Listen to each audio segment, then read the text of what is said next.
Hola, hola, ¿cómo estás? El día de hoy espero que te encuentres súper bien y en este video tenemos lo que es un repaso de neurohistología. Vamos a ver lo que son todas las células que componen al sistema nervioso. ¿Ok? Entonces, para empezar, vamos a ver cómo se divide el sistema nervioso. Es importante conocer más sobre su división, ya que vamos a ver que dependiendo en qué parte del sistema nervioso nos encontremos, va a haber diferentes tipos de células.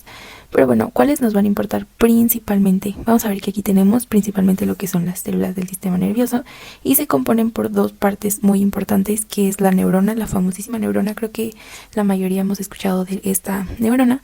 Sin embargo, también vamos a ver que tenemos muchas otras células que ayudan principalmente a la neurona a que se desarrolle de una mejor forma, ¿ok?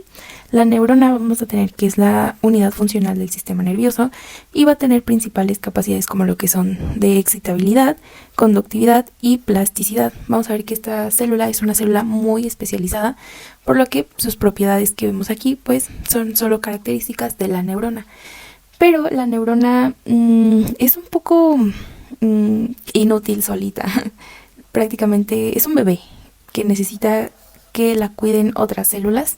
Por sí sola esta no podría funcionar y hacer sus funciones características, entonces necesita lo que es la glía. Vamos a ver que la neurona va a ser una sola célula y la glía va a ser un conjunto de varias células que van a proteger a lo que es la neurona. ¿Ok? Entonces, ¿qué va a hacer la glía? La glía va a proporcionar un microambiente adecuado para que la neurona pueda estar súper bien. Y es importante que se encuentre en estados adecuados para que mantenga una nutrición, un sostén y principalmente una protección a la neurona. Para que quede un poquito más claro, había escuchado un ejemplo donde comparaban a la neurona como una chispa de chocolate y a la glía como la masa. ¿Ok? Entonces tenemos aquí la masa y la neurona son las chispas de chocolate. Entonces, pues por sí solas las chispas no pueden estar. Entonces necesitan toda la masita para que puedan estar en perfectas condiciones. Entonces vamos a ver que la neurona se va a encontrar en todo el sistema nervioso, pero va a tener diferentes nombres y las células de soporte igual se van a llamar de diferente forma dependiendo en qué parte del sistema nervioso nos encontremos. Entonces principalmente vamos a tener dos grandes divisiones del sistema nervioso que nos van a interesar ahorita para entender un poco más sobre lo que es la neurohistología de la neurona. Vamos a tener que el sistema nervioso se divide en sistema nervioso central y por otro lado el sistema nervioso periférico. El sistema nervioso central se va a componer de lo que es el cerebro y toda la médula espinal principalmente, con pues todas sus divisiones. Y además el sistema nervioso periférico se va a caracterizar por lo que son los nervios, todos estos nervios frénicos, plexos, ¿ok? Plexo lumbar, plexo sacro, también el plexo cervical y bueno, esa es la principal división. Entonces vamos a tener que principalmente en el sistema nervioso central un conjunto de agrupaciones de cuerpos neuronales se va a llamar núcleo, pero en el sistema nervioso periférico agrupaciones de cuerpos neuronales se va a llamar ganglio. Este es un ejemplo, aquí está lo que es la médula espinal y aquí están los nervios que salen de la médula espinal. Médula espinal sigue siendo parte del sistema nervioso central, pero ya los nervios son parte del sistema nervioso periférico. Entonces el ganglio va a ser esta bolita que sale de la raíz posterior de lo que son estos nervios. Y los tractos van a ser el conjunto de axones en el sistema nervioso central y el conjunto de axones en el sistema nervioso periférico se va a llamar pues propiamente nervio. Entonces, ¿qué células nos van a interesar que estén en el sistema nervioso central? Vamos a tener principalmente, vamos a ver que neuronas hay en los dos, ¿no? Aquí hay neuronas y aquí hay neuronas. Pero su medio de sostén en el sistema nervioso central se va a componer principalmente de lo que son astrocitos, oligodendrocitos, microglía y células ependimarias. Y en el sistema nervioso periférico vamos a tener principalmente células de Schwann o neurolemocitos, también se le conoce, o células satélite o anficitos. Entonces, una vez viendo este panorama general, vamos a ver ahora sí el componente de cada una de estas células. Empezando principalmente por la neurona. Como ya les mencionaba, esta que está aquí en amarillo va a ser principalmente la neurona, pero esta no está solita, está rodeada de muchas otras células que vamos a ver más adelante cómo funcionan, ¿ok? Entonces vamos a empezar que la neurona se puede clasificar de muchas formas, las tenemos aquí arriba. Se puede clasificar por el número de sus neuritas, por su longitud de su axón, por su función o según su morfología. Pero bueno, vamos a ver qué significa cada cosa con todos sus componentes. Empezando, vamos a tener aquí lo que es el cuerpo o el soma de la neurona, donde se va a encontrar todos sus organelos aquí adentro y se va a encontrar su núcleo. Y de este lado vamos a tener lo que es el axón. Vamos a ver que la neurona va a tener diferentes segmentos funcionales y vamos a empezar desde su cuerpo hasta todo lo que es su axón. Iniciando por las prolongaciones que podemos ver aquí de este lado, estas van a ser conocidas como dendritas y las dendritas van a ser el receptor, el segmento funcional que funciona pues como receptor y este recibe pues estímulos de las señales. Y además si le hacemos más zoom a la dendrita podemos ver lo que son las espinas. Las espinas se pueden dividir en diferentes tipos, pueden ser de hongo, que es la forma más madura de lo que es esta espina. También tenemos filopodia, que es pues así un palito, o tenemos bífida, que pues son 2 palitos, y distrófica, ¿no? Que es sin forma. Entonces la forma más desarrollada es la forma de hongo y es la que nos va a importar más. Esta está muy relacionada con lo que es la neuroplasticidad, puede formarse nuevas conexiones y la vamos a ver más adelante. Después vamos a continuar con lo que es el soma, que es la parte trófica, el segmento trófico, ya que aquí tenemos un crecimiento y una maduración y supervivencia. Van a estar aquí, como les mencionaba, todos sus organelos, retículo endoplasmático, también tenemos una sustancia de Neisel que vamos a ver más adelante para qué funciona. Pero pues es lo que nos importa principalmente del soma, que es la parte trófica. Después, continuando antes de pasar al axón, vamos a tener lo que es el cono axónico. Este va a ser muy importante más adelante para entender lo que es pues el potencial de acción y cómo funcionan la neurotransmisión y todo eso de la sinapsis. Entonces pues es importante saber que aquí está el cono axónico y que va a iniciar el potencial de acción. Va a haber potenciales positivos que son excitatorios o negativos que son inhibitorios. Igual más adelante lo veremos. Este es el otro segmento funcional, el cono axónico. Después vamos a tener como tal el axón, que sería todo este palito. Vamos a ver que el axón es el segmento conductor de nuestra neurona. Y al final el axón va a tener un teledendrón que va a tener aquí lo que es el botón sináptico. Esto nos va a importar más adelante porque entre botón sináptico y botón sináptico vamos a tener lo que es la sinapsis, que pues nos va a mandar lo que son los impulsos y los neurotransmisores. Y ok, el neurotransmisor, el teledendrón es la parte de la funcional para la transmisión. Así se ve como más bonita. Todo este es el cuerpo, las dendritas. Aquí más chiquito tenemos espinas. Todo este es el axón. Y al finalizar tenemos el botón terminal, que sería este.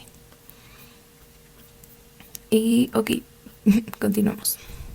Ahora, ¿qué otros elementos van a componer a toda esta neurona? Como ya mencionábamos, vamos a tener la glía o neuroglía, que va a ser la parte funcional, la parte de sostén para nuestra neurona, ¿ok? Vamos a comenzar con lo que son los oligodendrocitos. Los oligodendrocitos van a darle esta mielina a lo que es el axón. Vamos a ver que solo van a estar en los axones. Los oligodendrocitos son como tal otra célula que es de su cuerpo, el soma y su núcleo. Este es su núcleo del cuerpo.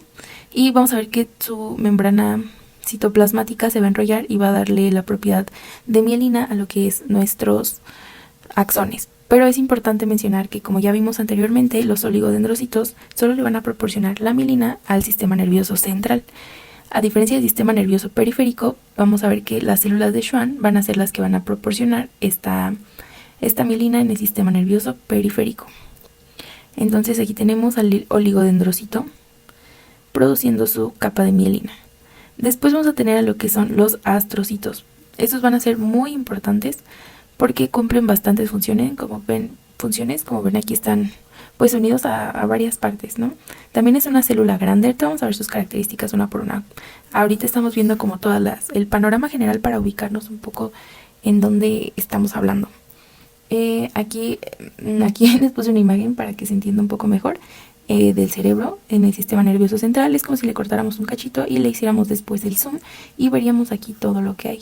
Vamos a ver que aquí tenemos lo que son, aquí está la neurona grandota, estos todos son sus vainas de mielina y alrededor tenemos vasos sanguíneos, tenemos lo que son los astrocitos. Vamos a ver que son células con abundantes prolongaciones que se unen a lo que es la neurona y también pueden unirse aquí al espacio, al epéndimo y a los vasos sanguíneos. Entonces son muy importantes y es la célula que mayor cantidades hay. También tenemos célula microglial, Y bueno, volviendo a mi dibujo, aquí tenemos a la célula microglial. Esta va a ser la célula del sistema inmunitario, por así decirlo, del sistema nervioso. Esta va a fagocitar algún patógeno o sustancias de desecho que no queramos en el sistema. Y bueno, el astrocito va a formar parte de lo que es la membrana o la barrera hematoencefálica junto con sus podocitos o sus pies, los pies del astrocito. Entonces vamos a ver que sus pies se van a unir a lo que es el endotelio capilar no fenestrado que tienen estos vasos de la barrera hematoencefálica. Y bueno, vamos a ver qué compone la barrera hematoencefálica. Vamos a ver que principalmente tenemos al endotelio capilar no fenestrado. Este va a ser el componente fundamental. Se dice que los demás son complementos, pero lo que más nos importa es el endotelio capilar no fenestrado. Este va a formar uniones ocluyentes entre los vasos sanguíneos y bueno, esta está muy especializada ya que no queremos que ningún patógeno o sustancia entre a lo que es nuestro sistema nervioso, ya que podría ser muy grave. Entonces tenemos aquí el capilar sanguíneo, luego tenemos pues lámina basal y antes de la lámina basal vamos a tener una célula que se llama pericito. Este pericito vamos a ver que es un tipo de microglía que igual va a estar ahí para que no entre ningún patógeno, ninguna sustancia que no queremos adentro. Y vamos a ver que esta no va a tener prolongaciones, simplemente va a ser una célula un poco más aplanada que va a estar unida al capilar sanguíneo. Posteriormente la va a cubrir la lámina basal y después vamos a tener al podocito cubriendo estas tres capas, que es el capilar, el pericito y el endotelio capilar no fenestrado. Y ya después tenemos al pericito. Entonces esos son los principales componentes de nuestra barrera hematoencefálica. Entonces pues es muy importante. Esta pues no se tiene que ver afectada si no queremos complicaciones en el sistema nervioso. Y bueno, después vamos a tener a lo que son...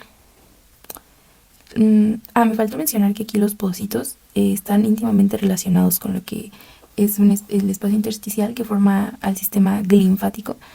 Y este es muy importante porque aquí se conecta con una acuapurina 4 en donde pasan como los desechos del sistema nervioso y se forma esta proteína. Esta es un desecho fisiológico que se acumula y si se acumula en grandes cantidades se libera por la acuapurina 4 en el espacio intersticial y se va por el sistema linfático. Pero si se acumula en cantidades muy grandes puede ser patología y puede haber una disfunción en la memoria. Entonces este es un principal factor muy importante en algunas enfermedades neurodegenerativas. De este lado también tenemos lo que son ependimocitos. Estos van a estar en contacto directo con lo que es el líquido cefalorraquídeo y vamos a verlos más adelante una por una.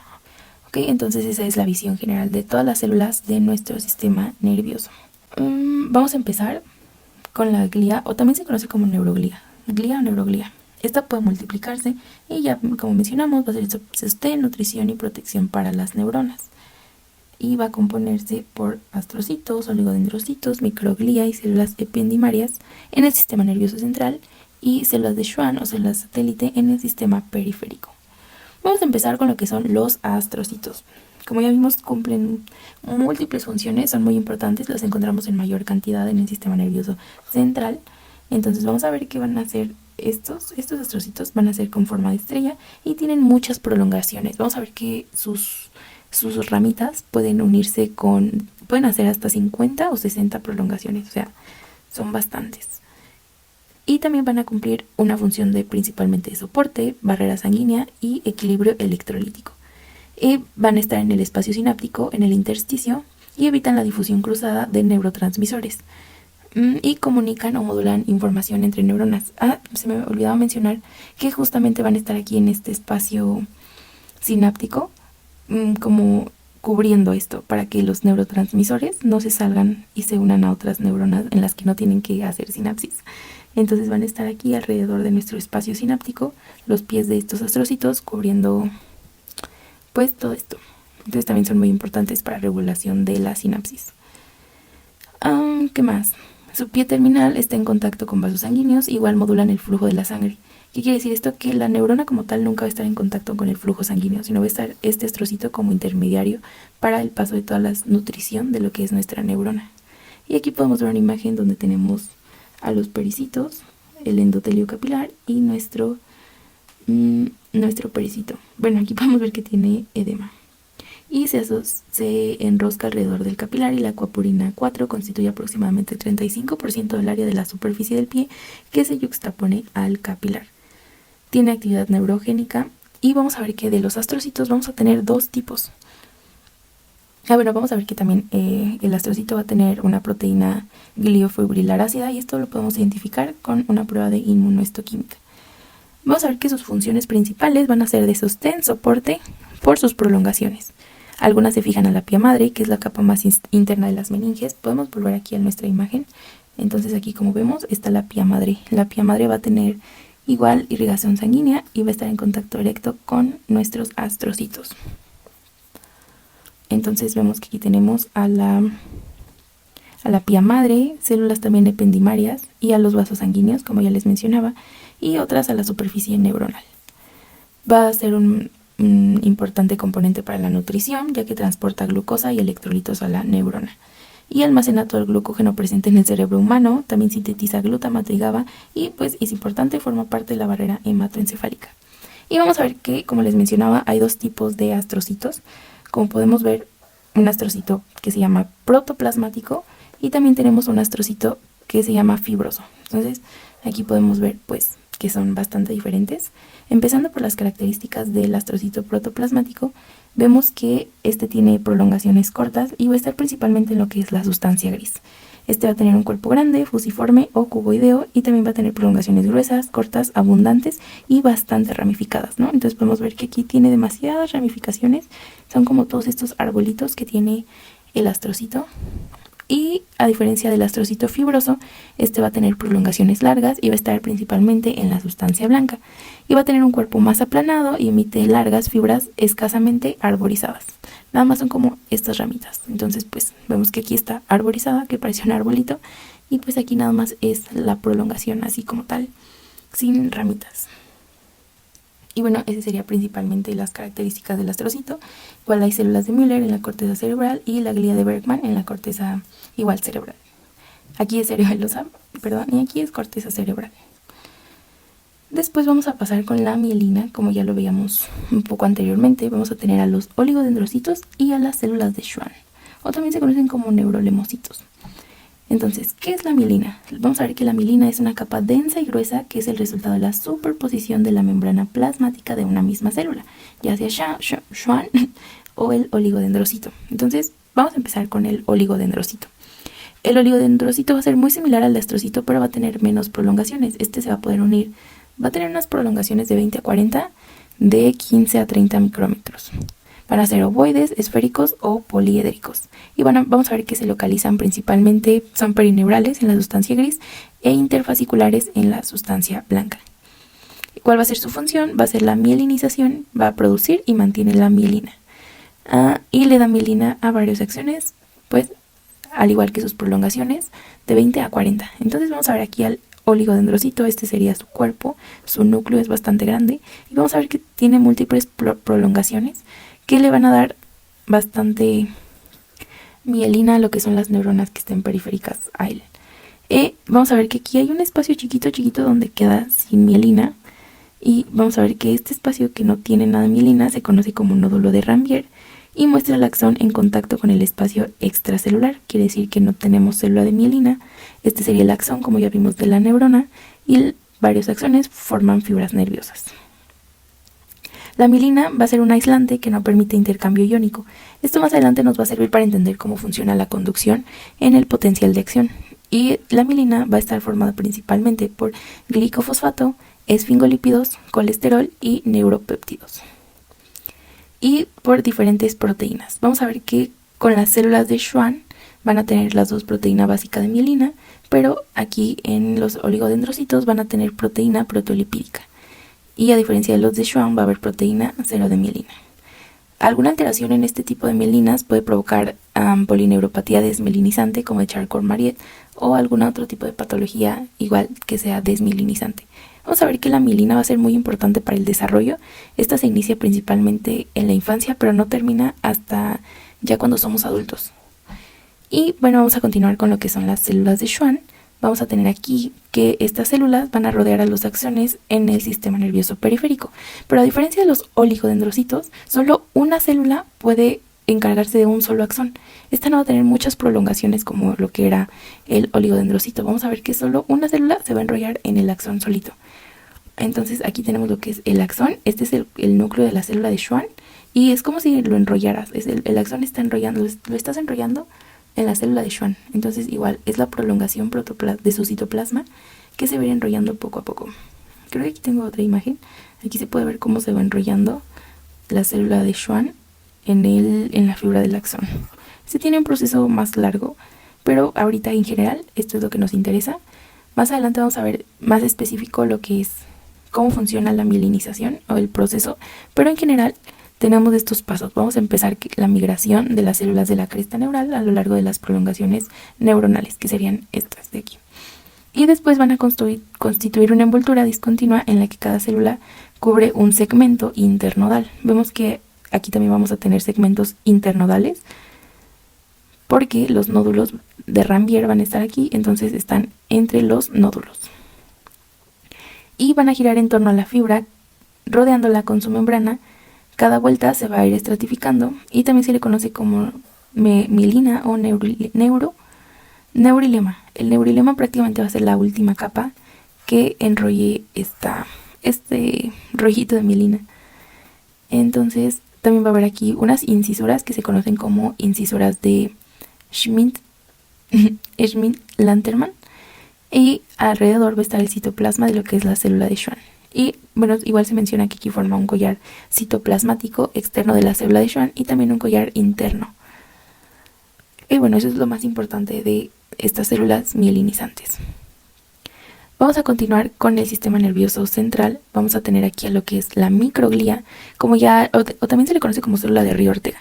Pero como ya les mencionaba, estas van a ser células pequeñas con pequeñas prolongaciones. ¿Y cómo van a funcionar? Van a funcionar fagocitando compuestos dañados o a microorganismos. Se les conoce como macrófagos especializados y también van a derivar del mesodermo. Estas son células intersticiales, prolongaciones largas y delgadas o pequeñas y están entre cuerpos y fibras nerviosas. También pueden estar perivasculares, como ya les mencionaba, en forma de pericitos, y carecen de ramificaciones en capilares. Volviendo a la imagen inicial, aquí tenemos al pericito, que es parte de la microglía y no tiene prolongaciones, pero también la podemos encontrar con prolongaciones. Y bueno, podemos ver que son células móviles y en cuanto se activan pueden fagocitar a lo que es el patógeno. También hay síntesis de factores de crecimiento y son presentadoras de antígenos. Y de este lado vamos a tener en el sistema nervioso periférico a lo que son células satélite, o también conocidos como anficitos o células capsulares, como ya vemos en la imagen. ¿Por qué son células capsulares? Porque van a rodear los cuerpos de la neurona en los ganglios. Y su función principal pues es de soporte y reguladores de sustancias. Igual estas son de las más importantes. Y finalmente tenemos lo que son células ependimarias. Vamos a ver que estas células se encuentran en la membrana epitelial que reviste las cavidades del neuroeje, donde tenemos el líquido cefalorraquídeo. Entonces van a ser células cilíndricas dispuestas en forma de capa que contienen microvellosidades. ¿Y para qué nos van a servir? Van a producir, controlar y permitir la circulación de lo que es el líquido cefalorraquídeo. También tenemos un subtipo de célula ependimaria que son tanicitos, y estas son células quimiorreceptoras que se encuentran constantemente sensando la composición electrolítico del líquido cefalorraquídeo. Y bueno, en general eso ha sido lo más importante de lo que es neurohistología. Más adelante vamos a seguir viendo otras características más importantes de cada una de estas células y cómo funcionan ya fisiológicamente para nuestro potencial de acción. Entonces, bueno, espero que te haya gustado y que te haya servido.